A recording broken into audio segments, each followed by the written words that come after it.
కంచె చేను మేసిందన్న సామెత మనకు బాగా తెలిసిందే. కాపలాగా ఉండాల్సిన రక్షణ వ్యవస్థే దాడికి దిగినప్పుడు ఈ నానుడిని వాడుతూ ఉంటారు. మన శరీరంలోనూ ఆటో ఇమ్యూన్ డిజార్డర్స్ రూపంలో కొన్నిసార్లు ఇలాంటి పరిస్థితి ఎదురవుతూ ఉంటుంది. ఆటో ఇమ్యూన్ ఎన్సెఫలైటిస్ కూడా ఈ కోవలోకే వస్తుంది. మెదడులో తలెత్తే ఇన్ఫెక్షన్లను నయం చేయాల్సిన ఇమ్యూనిటీ వ్యవస్థే మరింత వాపుని తెచ్చిపెడుతూ ఉంటుంది. ఈ రకమైన పరిస్థితిని బ్రెయిన్ ఆన్ ఫైర్గా చెప్పుకోవచ్చు. ఆటో ఇమ్యూన్ ఎన్సెఫలైటిస్ గురించిన పూర్తి వివరాలని డాక్టర్ని అడిగి ఇప్పుడు తెలుసుకుందాం.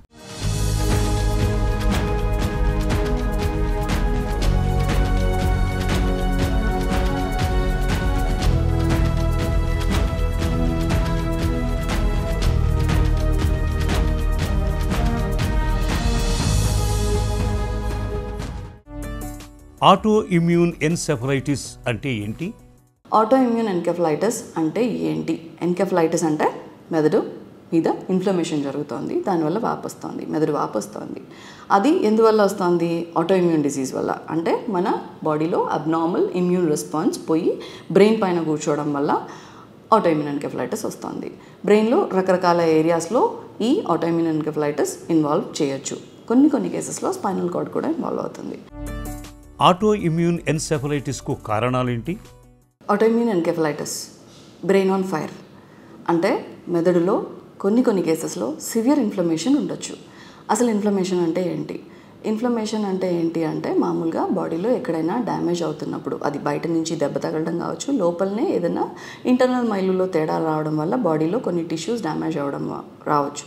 ఇలాంటప్పుడు ఆ అయిపోయిన డ్యామేజ్ని క్లీన్ చేయడానికి, డ్యామేజ్ ఫర్దర్గా అవ్వకుండా ఆపడానికి కొన్ని సెల్స్ అక్కడికే వస్తాయి. అక్కడికి వచ్చేసేసి కొన్ని సెల్స్ కొన్ని ప్రోటీన్స్ కలిపి ఆ డ్యామేజ్ని క్లియర్ చేస్తూ కొత్తగా డ్యామేజ్ అవ్వకుండా ఆపుతాయి.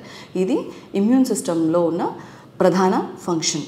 అట్ ద సేమ్ టైం కొన్నిసార్లు ఏమవుతుంది, ఏమీ ఇంజురీ కాలేదు, ఈ ఇమ్యూన్ సిస్టమే అబ్నార్మల్గా పనిచేస్తుంది. ఈ రక్త కణాలు, ఎస్పెషల్లీ తెల్ల రక్త కణాలు, కొన్ని అబ్నార్మల్ ప్రోటీన్స్ బాడీలో రావడం వల్ల ఇవన్నీ వెళ్ళి నార్మల్ టిష్యూ పైన కూర్చొని వీటంతటివే డ్యామేజ్ని క్రియేట్ చేస్తాయి. సో వీటిని ఆటోఇమ్యూన్ డిసీజెస్ అంటాం. ఈ ఆటోఇమ్యూన్ డిసీజెస్లో ఇన్ఫ్లమేషన్ చాలా డెఫినెట్గా జరుగుతుంది. అది బ్రెయిన్ మీద కనుక సివియర్ ఇన్ఫ్లమేషన్ ఉంటే మెదడు వాపు వస్తుంది. దీన్ని బ్రెయిన్ ఆన్ ఫైర్ అంటాం. బ్రెయిన్ ఆన్ ఫైర్ యాక్చువల్గా చెప్పబడింది యాంటీ ఎన్ఎండిఏ రిసెప్టర్ యాంటీబాడీ డిసీజ్కి. అంటే ఆటోఇమ్యూన్ ఎన్కెఫలైటిస్లో రకరకాల యాంటీబాడీస్ ఉంటాయి. ఒక యాంటీబాడీ వల్ల వచ్చిన జబ్బుని బ్రెయిన్ ఆన్ ఫైర్ డిసీజ్ లాగా డిస్క్రైబ్ చేశారు. ఆటో ఇమ్యూన్ ఎన్సెఫలైటిస్ లక్షణాలు ఎలా ఉంటాయి? లక్షణాలు ఏం కనబడతాయి మనకి అంటే, కొంతమందికి ధ్యాస తేడా రావడం, తలనొప్పి, ఫీవరు ఇలాంటివి ముందు కనపడతాయి. దాని తర్వాత ధ్యాస తేడా వచ్చేస్తుంది, మనిషి అబ్నార్మల్గా బిహేవ్ చేస్తున్నాడు, ప్లస్ ధ్యాస మెల్లమెల్లగా డ్రౌజీ అయిపోతున్నాడు.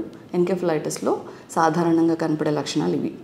ఎక్కువ కేసెస్ ఆటోఇమ్యూన్ ఎన్కెఫలైటిస్లో ఏమవుతుంది అంటే మనిషి మెల్లమెల్లగా ఓవర్ వీక్స్ టు మంత్స్ తేడా వస్తుంది. ఇమీడియట్గా రోజుల్లో జరిగేదానికంటే కూడా ఎక్కువ కేసెస్ వారాల్లోని, నెలల్లోని తేడా చూపిస్తారు. ఎలా ఉంటాయి అంటే కొంతమందికి మెమరీ డిస్టర్బెన్సెస్, రీసెంట్గా జరుగుతున్న మెమరీ డిస్టర్బెన్సెస్, అంటే ఈరోజు పొద్దున్న జరిగింది గుర్తులేదు, ఇప్పుడు మాట్లాడుతున్నది గుర్తులేదు, నేను ఒకటే కన్వర్సేషన్లో మళ్ళీ చెప్తున్నా, ఒక మాట గురించి చెప్పాను, ఒక 5 నిమిషాల తర్వాత అది చెప్పానో లేదో గుర్తులేదు కాబట్టి మళ్ళీ సెకండ్ రౌండ్ అదే చెప్పాను. సో ఇప్పుడు జరుగుతున్న కన్వర్సేషన్స్, ప్రొవిజన్స్ తీసుకురావాలి, ఒక 4-5, ఇంతకుముందు ఈజీగా 10 కూడా గుర్తుపెట్టుకొని తెచ్చుకునేవాళ్ళు, ఇప్పుడు 4 చెప్పినా దానిలో 2 వస్తున్నాయి ఇంటికి. ఇలాంటి హిస్టరీతో వస్తారు పేషెంట్స్. ఇది కాకుండా ఫిట్స్, సడన్గా మాట్లాడుతూ బొమ్మలా అయిపోతారు. అసలు ఈ మెమరీ డిస్టర్బెన్సెస్లో ఇది కూడా ఒక పార్ట్ లాగా, అంటే ఆ క్షణంలో జరిగింది గుర్తుండదు. సో బొమ్మలాగా అయిపోతారు, చుట్టూతో జరుగుతుంది తెలియదు, తింటూ ఆగిపోతారు, చుట్టూతో చూస్తూ ఉంటారు, అసలు మీకు పేషెంట్కి ఫిట్ వచ్చిందని కూడా తెలియదు. అలా అనిపిస్తుంది. ఆ టైంలో మీరు మాట్లాడుతుంటే పేషెంట్ నుంచి రెస్పాన్స్ ఉండదు. లేదు, బిహేవియరే కంప్లీట్గా మారిపోవచ్చు. అంటే అబ్నార్మల్గా హాలుసినేట్ చేస్తున్నారు, ఏవో కనపడుతున్నాయి, ఏవో వినపడుతున్నాయి, దాంతో ఇలా భ్రమలు పడుతున్నారు, సైకోటిక్గా బిహేవ్ చేస్తున్నారు, విపరీతంగా అగ్రెసివ్ అయిపోతున్నారు. అగ్రెసివ్ అంటే అరుపులు, కేకలు. ఇంతకుముందు చాలా సోబర్గా, కామ్గా ఉండే మనిషి ఇప్పుడు అరుపులు, కేకలు, తిట్లు దీంతోనే నడుస్తుంది. ఇలా ఉండొచ్చు. లేకపోతే వాండరింగ్ బిహేవియర్, రెస్ట్లెస్గా అయిపోతున్నారు. కొంతమంది చేస్తుందే చేయడం. గిన్నెలు సర్దారు, అవి మళ్ళీ మొత్తం గిన్నెలు తీసి కింద పెట్టేస్తారు, మళ్ళీ వాళ్ళే సర్దుకుంటారు. లేదు, వాష్ చేశారు గిన్నెలు, మళ్ళీ వాష్ చేసిన గిన్నెలు సర్దేసిన తర్వాత మళ్ళీ వెనక్కి తీసుకొచ్చి మళ్ళీ వాష్ చేసుకుంటారు. లేదు, ఊరికే కీస్ గురించి చూడడము, లేకపోతే కర్టన్స్ తీయడము పెట్టడము, బట్టలు తీయడము పెట్టడము ఇలాంటివి నడుస్తూ ఉంటాయి. వాళ్ళకు ఒక ఇది ఉంటుంది, చేయాలి అనే ఒక ఇది ఉంటుంది, చేస్తారు. చేసిన తర్వాత కాసేపు పర్వాలేదు అనిపిస్తుంది, మళ్ళీ చేయాలి అనే అర్జు ఉంటుంది. So cycle goes.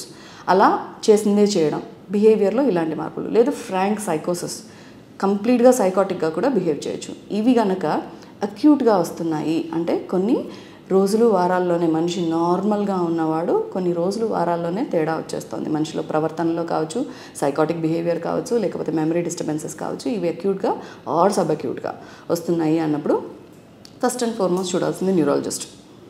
న్యూరాలజిస్ట్తో పాటు న్యూరాలజిస్ట్ చూసిన తర్వాత మెదడుకు సంబంధించి వాపులు గట్రా ఏమీ లేవు అన్న తర్వాత ఆర్గానిక్ కాదు, ఇట్ కుడ్ బీ సైకలాజికల్, సైకియాట్రిక్కి అప్పుడు మేమే రెఫర్ చేస్తాం. మాది కాదు, ఇది ఎన్కెఫలైటిస్ కాదు అన్న తర్వాత ఇమీడియట్గా సైకియాట్రిస్ట్కి మేమే రెఫర్ చేస్తాం. ఆటో ఇమ్యూన్ ఎన్సెఫలైటిస్ ప్రాణాంతకమా? ఎర్లీ ట్రీట్మెంట్ లేకపోతే కొంతమంది మొత్తం మెదడు కుంచుకుపోతుంది. సో కంప్లీట్గా అసలు ఏమీ చేసుకోలేని పరిస్థితికి వెళ్ళిపోతారు. లేదు second life threatening status epilepticus, చిన్న చిన్న ఫిట్స్ తెలియలేదు, దాని తర్వాత సడన్గా పేషెంట్ స్టేటస్తో వచ్చేసాడు అంటే కంటిన్యూస్గా బ్యాక్ టు బ్యాక్ సీజర్స్ కొన్ని రోజులు నడుస్తున్నాయి, అసలు రెస్పాన్స్ రావట్లేదు, డైరెక్ట్గా రిఫ్రాక్టరీ సూపర్ రిఫ్రాక్టరీ ఉంది, మేము అనస్థీషియా ఇచ్చినా పూర్తిగా తగ్గట్లేదు, డైరెక్ట్ అనస్థీషియా ఇచ్చినా పూర్తిగా తగ్గట్లేదు, అలాంటి కేసెస్ కూడా ఉంటాయి. అలాంటివి లైఫ్ థ్రెటనింగ్. అప్పటికప్పుడు ఇంత కష్టపడి ఇంత ట్రీట్మెంట్ చేసినా కొన్ని నెలల తరబడి వారాల తరబడి మనం కంటిన్యూస్గా ఐసీయూలో పెట్టుకొని మొత్తం అందిస్తూ ఒకవైపు ఈజీ మానిటర్ చేసుకుంటూ పోతున్నా కూడా ఈ స్టేటస్ నుంచి పేషెంట్ బయటపడకపోతే డెత్ కూడా రావచ్చు.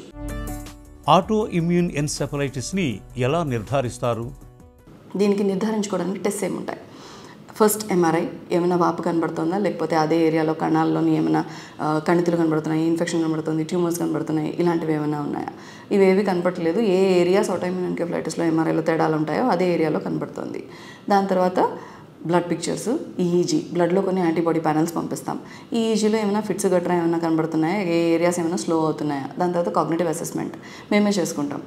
బిహేవియర్లో ఏ మార్పులు ఉన్నాయి, టాస్క్ పర్ఫార్మెన్స్ ఎలా చేస్తున్నాడు, మెమరీ ఎలా ఉంది, విజువల్ మెమరీ ఎలా ఉంది అంటే కంటి చూపుతో గుర్తుపట్టేది ఎలా ఉంది, మాటతో విని దాని తర్వాత గుర్తు చేసుకునేది ఎలా ఉంది, వర్బల్ మెమరీ, ఇవన్నీ అసెస్మెంట్స్ మేమే చూసుకుంటాం. ఇవన్నీ చూసుకున్న తర్వాత అన్ని డొమైన్స్ చూసుకున్న తర్వాత ఫైనల్గా ఇది డయాగ్నోసిస్ అనుకున్న తర్వాత ట్రీట్మెంట్ స్టార్ట్ అవుతుంది.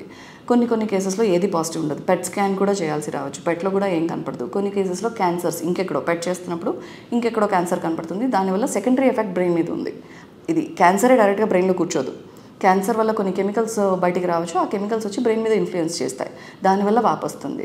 So secondary effect of cancer కూడా కనపడవచ్చు, బయట ఎక్కడో పెట్ చేసినప్పుడు క్యాన్సర్ కనపడవచ్చు. ఆటో ఇమ్యూన్ ఎన్సెఫలైటిస్కు చికిత్స ఎలా?